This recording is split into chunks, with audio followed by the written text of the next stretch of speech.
All right, please have a seat. So let me briefly introduce our panelists. On the left from you is Clare Margetson. She's a network editor at The Guardian.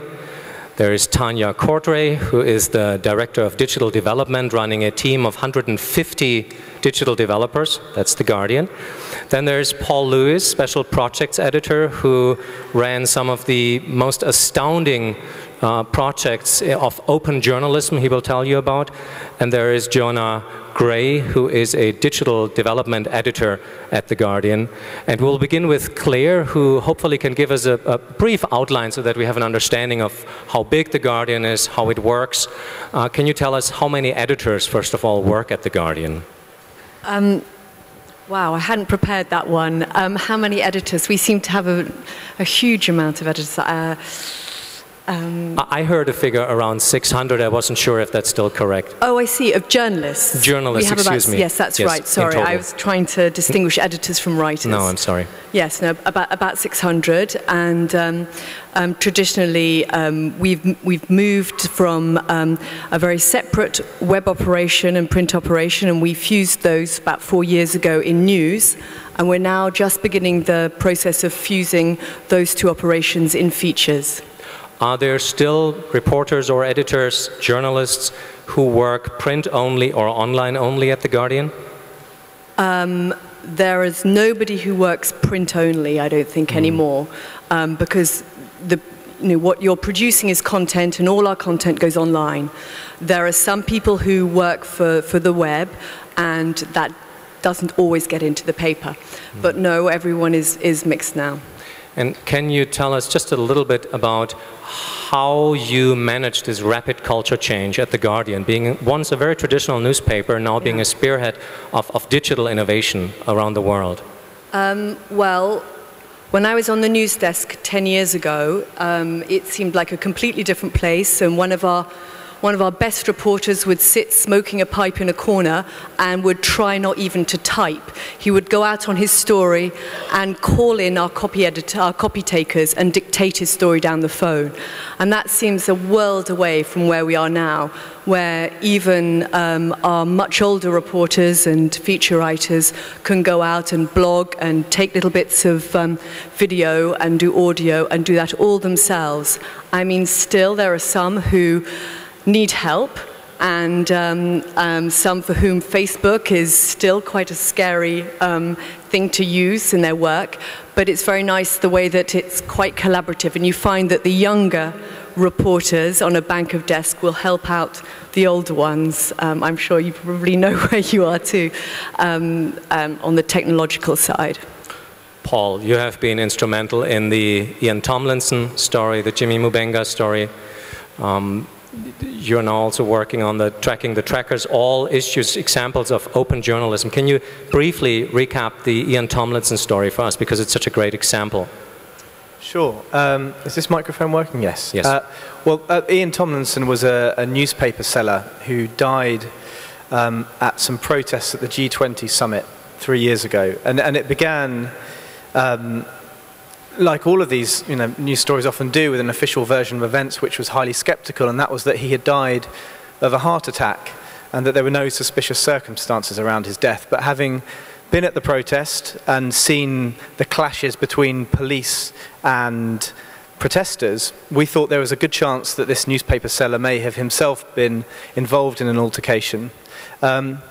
And really why I think it was a watershed moment for us was because, the crowd that had existed at the G20 in physical form, when we began investigating the death to see if there was anything suspicious about it, had disappeared. But they were, many of them, protesters, so early adopters of new technologies. All of them were using Twitter, and they had reconvened online and were themselves investigating. So they were setting up Flickr albums of photographs of the scene and a timeline of Ian Tomlinson's last 30 minutes alive, from the place where he sold his newspaper to the spot where he died, and sharing information. And I think what we did as journalists then, and have done ever since, is become part of that crowd, facilitate it, and investigate along with it.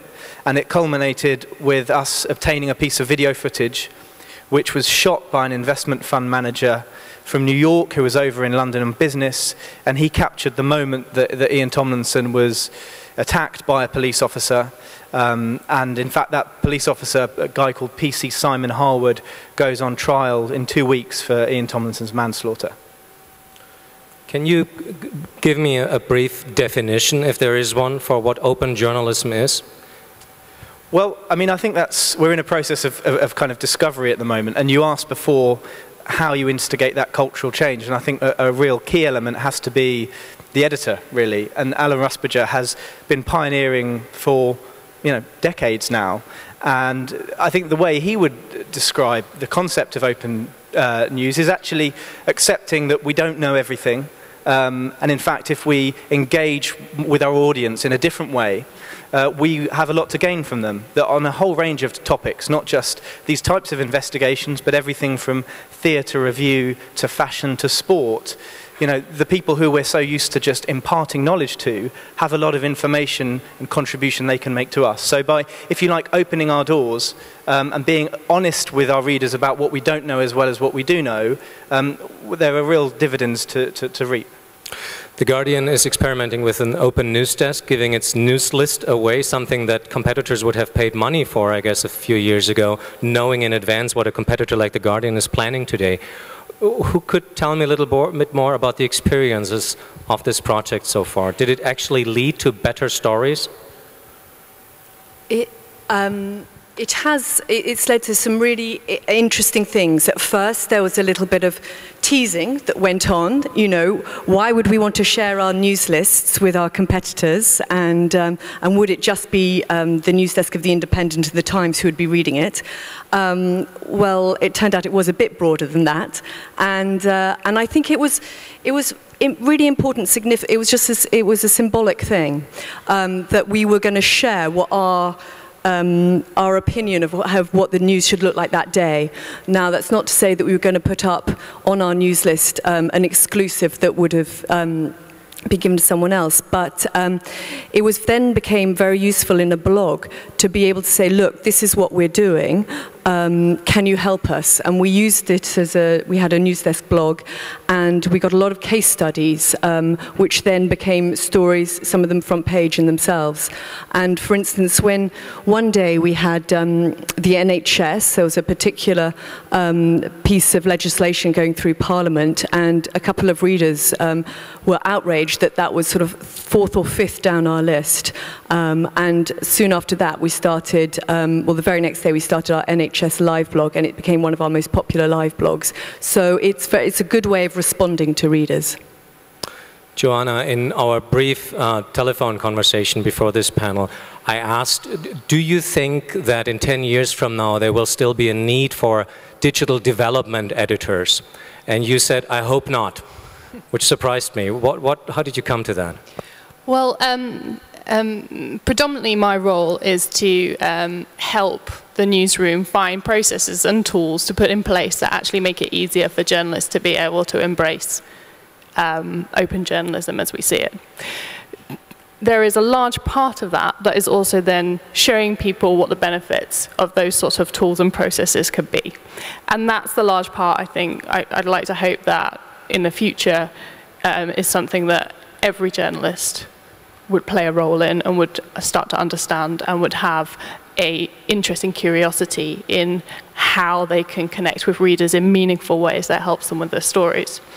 I guess after my initial reaction of saying, I hope not, I think there is still, this is not trying to write myself back into a job, I still think there is a need to be honest and open with ourselves that this is not a communication revolution that is slowing down anytime soon. And if that means that we have to have a role within the newsroom that is constantly looking outwards to make sure that we understand what changes are taking place within the digital sector and how our readers are changing and where they want to see us, then I think there's always going to be a need for that, whether that's a digital development editor or not. It's up for question. Going back to the broader issue of culture change, which you have touched upon, there has been a lot of talk about the digital natives.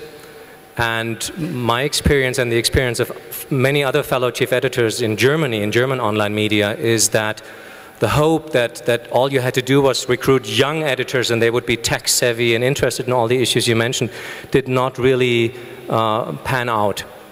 That it's actually the case that oftentimes very young editors who come from journalism schools seem to be, in terms of their view of what journalism is all about, seem to be very conservative and very much geared toward building their brand as an author and not really towards process journalism, open newsroom philosophy and the likes. What are your experiences in terms of recruiting and this age question or ageism question? So at The Guardian, in the digital development team, we have really grown the team to include a lot more skills. It's a group of digital natives, but that's not just developers. That includes people who do user experience. It includes people who do product management. And actually, these are very specific digital skills. And I think we've realized that we need those skills. Every Silicon Valley company that's doing inordinately well has people doing those roles in their company. So we've very much taken that Silicon Valley model and we've applied it to The Guardian. So we've recruited people with these top-tier skills, and we've recruited them from people like Skype and eBay and Google, etc. And that's made a tremendous difference. But what it does is that to really make the magic work is to have these fantastic new people, as well as the sort of fantastic people who are already there, create magic together, because everybody wants to be part of the creative process and everybody wants to be involved in building fantastic products for our users, as well as fantastic products for the business. So it's a case of not just finding people with the right skills, but also making sure they've got the right sort of fit and mix.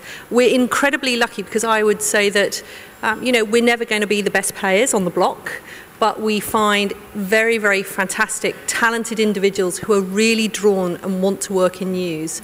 And they could earn a lot more money working at a hedge fund or a bank, but they want to work in this sector, and they want to work with editorial, and they want to work with content. So it's all there for the taking. How important is it for an innovative newsroom to have very low barriers or porous barriers between the tech departments and the newsrooms? It seems to me that in many traditional newspaper companies, the online tech department is still part of the corporate IT department, which just is a totally different mindset. You seem to have integrated your techies more into the newsroom, but how exactly did you do that? I think it comes down to people. Because, as I say, we've recruited people who love content and love news, and what they want to do is work with the journalists. Can you speak into your mic a little more? Sorry, and they want to work with the journalists. So Joe's been leading the fantastic charge of really integrating the developers. So, for example, some of my team's been working with Joe, actually putting them on the news desk for the last few months as a sort of experiment. So they're working very closely with the sort of day-to-day news gathering, news production, and that's yielded fantastic results. Just sort of stepping back onto the editorial side of it and then joining it back with what Tanya said. In the 5 years that I've been working as an advocate for doing this type of digital journalism, there's usually two really good ways that you find that journalists of any age tend to get more interested in this sort of thing. One is if they do a piece of journalism that has enhanced the story is better, because they've used these new tools or they've engaged with their readers in new ways. And two, if the person sitting next to them has a better story because they've engaged their users, and you know, competition is always rife in journalism. So both of those are potentially really good ways to get people involved. In The Guardian, I've worked at a number of publications. The Guardian has a very unique culture. Specifically about embracing new ideas and being, you know, there's a lot of people who are very keen to understand new platforms when they come out and seek opportunities from new tools. What's really great is that when you see journalists working closely with developers, that knowledge of what's possible increases, and that's when it becomes really exciting. So we've had a couple of projects now that developers and journalists have worked together, and what's great is watching both sides learn of exactly what's possible, both with the narrative for developers and what's possible tools and technology-wise for the journalists. Would it be possible in your culture, in your newsroom culture, that a techie says this topic really needs to be covered, and we have to do that? I don't know exactly how to write it, but I think this person should do it, and this is what should happen. Is that possible? It's possible. It probably could happen more than it does at the moment. I mean, we have some fantastic people working called executive producers, yes. and they are a team who've always worked closely with development, and I think they have quite a strong exchange of ideas for both stories, but also tools that will help journalists do their jobs better. Often, journalists sometimes are stuck doing repetitive tasks day in, day out, and don't know that there's a way that they could do it faster or smarter. And often it will be the guys in technology who'll turn around and say, oh, hang on, I can build you something in 2 days, a week, that will half the amount of time you spend on that. And that's been very useful. I would also say that's beginning to happen. We already see, with example, the work that Alistair Dant, who I know was talking yesterday with his fantastic team on interactives, that's already happening, where a topic is being raised and taken to that team, and then that team is creating content, and they're being asked to sort of weave and mould the story to how the best way to tell it using the best technologies, etc. So it's already beginning to happen. Is there a ratio? I have heard this ratio, that there should be a ratio of 1 techie for every 5 journalists. We haven't actually done that ratio, so we haven't worked in that way. So we actually look at all the work we want to do. We realise we'll never be able to afford all the work we want to do, and then try and work out what are the really important priorities, and then make sure the team's the right size accordingly. How do you focus? I find it so, as a chief editor myself, who's also partially in charge for the tech team, I find it so difficult to decide what to do and what not to do, because there's so many opportunities every day to build a Spotify player for our music journalism, to build something specifically for Pinterest, to you name it. How do you come to your decisions of what to do and what not to do so that you don't get spread too thin? We have to spend a lot of time ensuring that we don't do everything. You're exactly right. We have limited resources. So we've done some of the very boring things. We've put in some processes and prioritization procedures just to make sure that we really concentrate on doing the right things. But we also make sure we put the user and data at the heart of that decision making. So we try and be very scientific about it. And overlaid with that is obviously our open philosophy. So for example, when we see platforms such as Facebook emerging, we feel it's only right that we should be on that platform and learn from within the ecosystem. We have been very fortunate because a few years ago we built a very robust API which has allowed us to build several new products very quickly and cheaply, such as the Facebook app, which is a prime example of that. And as a result, we can now do a lot of test and learning, which is really important to having a strong digital culture. So we can try new things and work out what works and what doesn't work. I will soon give you the opportunity to ask your very specific questions to our 4 panelists. To give you time to gather your thoughts, I'd like to continue first and asking Paul and also Clare about your experiences with more of these showcase open journalism projects, such as Reading the Riots. Can you briefly describe the project and also the processes, how you came to the decision of even doing it and what was involved in terms of teams and units? Well, I think the thing which Tanya didn't mention, because it comes from more of an editorial perspective, is that much of the innovation is actually driven by news stories and news events that we either want to tell better or deeper or in a more textured way. Reading the Riots, I think, is a good example of a kind of open journalism strategy. So the riots, as many of you will know, were a huge bout of civil unrest, something that we haven't seen before in the UK for 3 decades. I mean, disorder across several cities simultaneously, 5 people dead, £500 million worth of damage. So a massive challenge for any news organisation to cover in real time. And I think the way we got around that was an open journalism strategy. A lot of the reporting that I and my colleagues were doing on the ground was not led by editors in the office, but was actually driven through social networks, through social media. I mean, the people who were telling me where to go and where the trouble was and how to report were often people via Twitter. And then in the weeks and months after the riots, we set up this research study which was funded by two foundations, the Open Society Foundation and the Joseph Rowntree Foundation, and it was a partnership with the London School of Economics. So the idea, at its essence, was can we try to work out the causes and consequences of this huge bout of civil unrest? And we did it, and we're still doing it, but the heart of it is an open approach. So we have hired 30 citizen researchers from across the country, and they went out and interviewed people who were directly involved in the riots, police officers, lawyers, victims, in total several hundred people who had a stake in the riots or who were affected by the riots, to try to get a better grasp of it. I think Reading the Riots is obviously one of our flagship projects, and Can you speak up a bit? sorry, and it is absolutely massive and will go on for a long time. On a much smaller scale, I think one of the exciting things that we did recently was send somebody who is one of our most experienced journalists, but not someone who'd been particularly able to embrace the digital age in some ways, and he'd barely done anything on Twitter, and we sent him to Greece to report on the economic crisis and upheavals there, and to try and tell the very human story. And I think through the way he did it, using Twitter, he came up with a very, very different piece of reporting, series of bits of reporting than if we'd done it in the most normal way. So he went off on a Friday morning saying on Twitter that he was going to go to Athens and Thessaloniki, and if anyone knew of any stories or self-help groups or places that he should visit, to contact him. And over the weekend he'd already had 24 very, very good leads, and this built and built, and by the end he had 1,000 Twitter followers, had created this daily blog in which he used, and he asked people to email their own stories.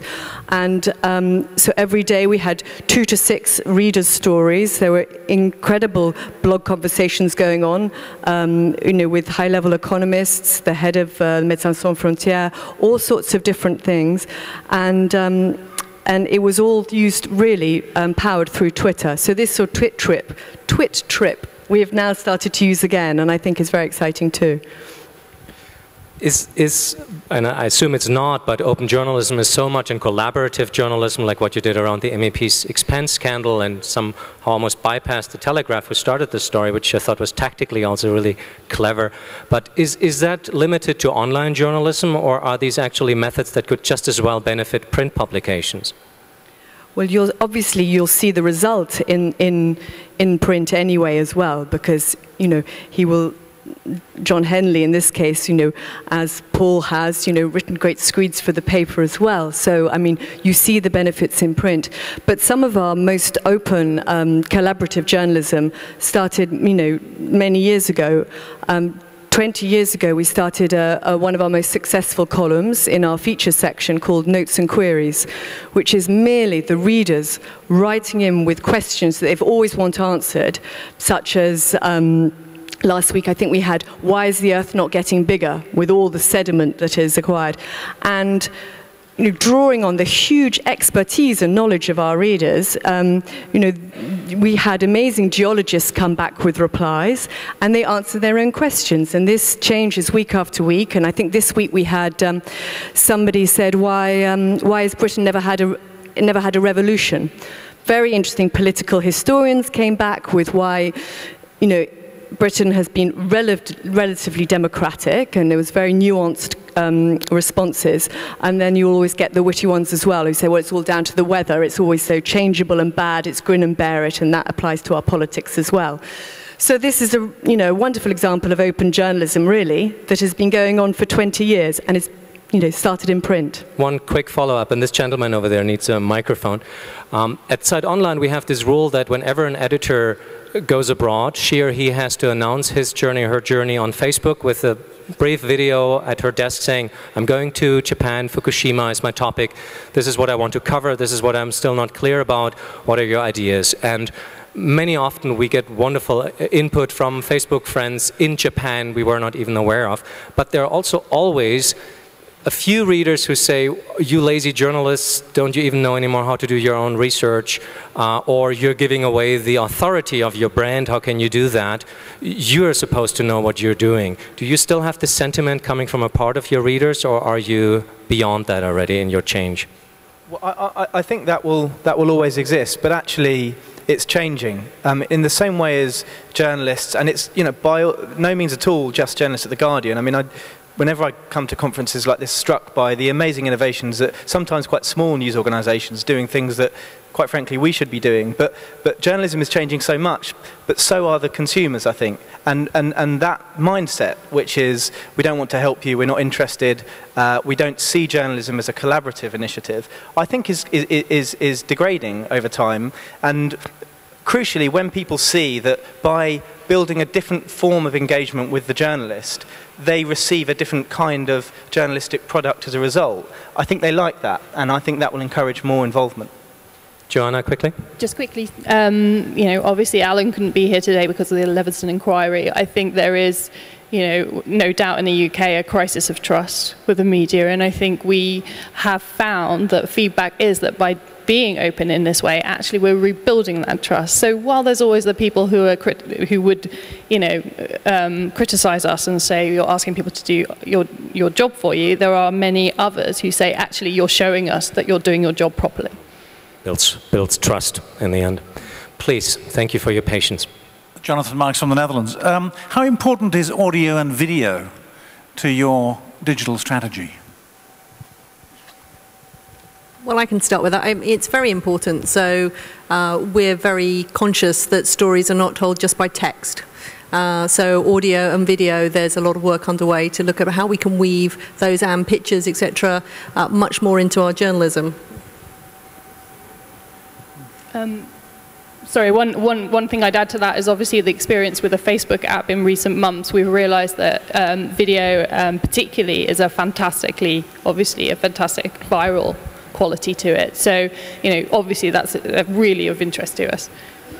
Follow-up question from Garrett, an expert in crowdsourcing and crowd verifying himself.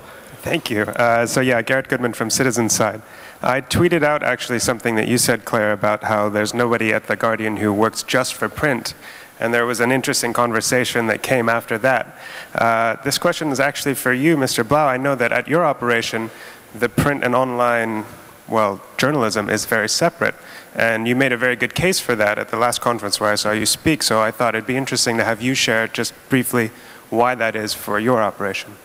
We're in a very different situation given that Die Zeit is a weekly newspaper. And I wouldn't use the word separate. We run parallel organizations, so that we have many, many interfaces, and all our desk editors in the online newsroom are at least 3 or 4 times a day in touch with print editors who work on similar topics. You know, putting ideas back and forth, things like that. But not only is the paper a weekly, its deadline is on Tuesday night. So on Wednesday, deservedly so, the editors have to rest, and then by Wednesday noon we can really work together. So that just sets a very different playing field. And I think that's the challenge also of daily newspapers, how to cooperate without still endangering their daily print product, which is still causing the main part of the revenue. Please. Thank you very much. Kevin O'Sullivan from the Irish Times. Thank you very much for a very interesting presentation. I have 2 questions, one very general, but the more precise one, can you outline, you know, how you're working with Facebook in enhancing open journalism? And secondly, do you think open journalism will always be free? Could you specify that last? That was a buzzword. Open journalism, and then what was free? Well, in terms of free availability of content to consumers. So it's a question about the business model associated with open journalism. Who would like to brave this question? Well, I'll brave it simply by saying, you know, for the moment, what's working for us, I think very successfully, if you look at our reach and the type of engagement that we have, the question isn't really free because we have products which are paid for, but it's accessible. Speaking purely ruthlessly and from a selfish perspective, as a journalist who competes with you know, journalists from other publications, we had a huge amount of interest from people who regularly give and supply and work on stories with the Times. And when the Times went behind a paywall, I think it was a quite significant moment for us journalistically at The Guardian, because people want journalism to have an impact, and we do as journalists too. So the open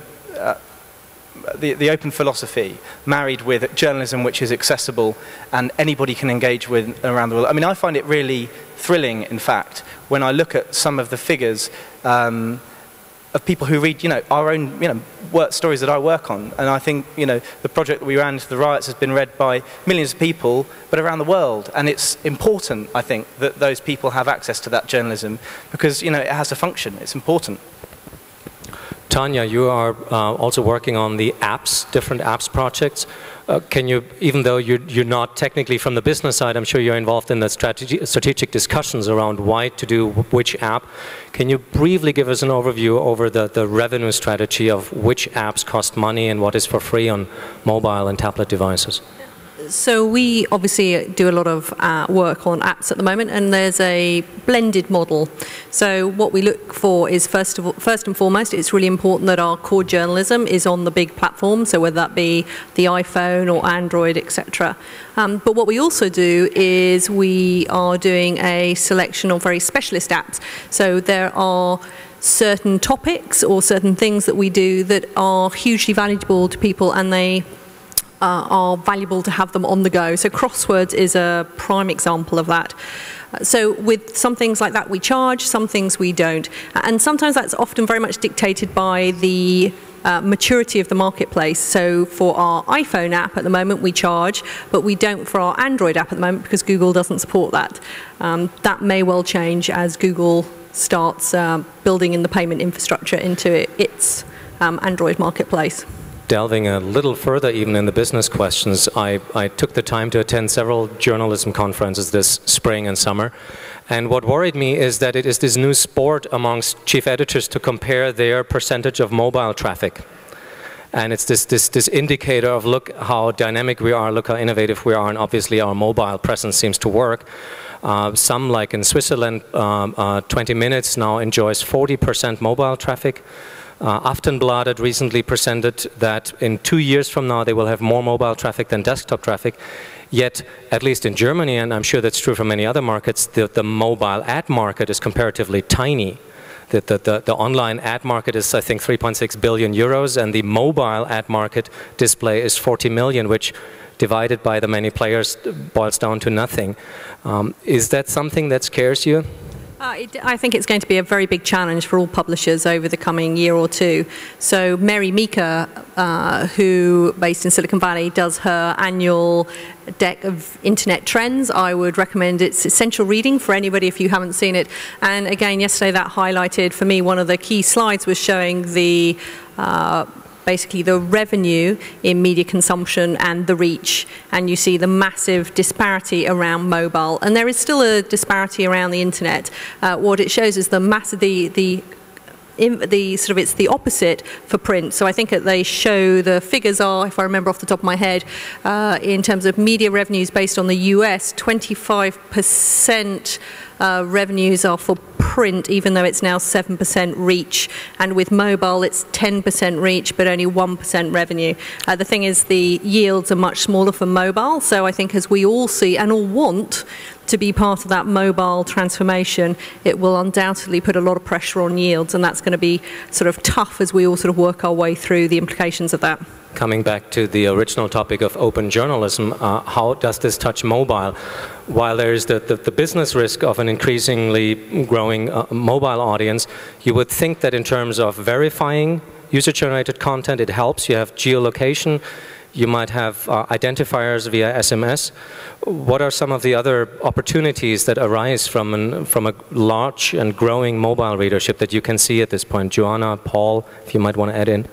Well, certainly as we're looking to increase the ways that we allow or increase the ways that readers are able to collaborate with our journalists, technology like mobile becomes increasingly important, specifically and especially with events that take place at a certain point in time where people are there to help us verify claims. And geolocation obviously is a great part of that, but there is still obviously the traditional journalistic research that has to go into that to make sure that that picture was taken at that specific time and place. In many ways, actually, the mobile is the ideal device for open journalism because, unlike many of the other platforms, it's something that people principally use to communicate. And that's what we're seeking to do with our new relationship with our users, I think, to have one which is more interactive, in which the news story is not complete at the point at which we publish it, but that's just the beginning of a conversation. So frankly, from my perspective, I think it's great if more people consume news via mobile devices, because it means it's more likely to generate the type of interaction that we're trying to get out of them. And to add to that, as a perfect journalism tool, the whole concept of open journalism and to be digital first was to say we need to be where our readers are, where people want us to be. And the same is true when we're researching stories. So a lot of what Paul did was to move on to mobile platforms that we wouldn't have necessarily used in our stories before in order to speak with people who are involved in the riots, for example.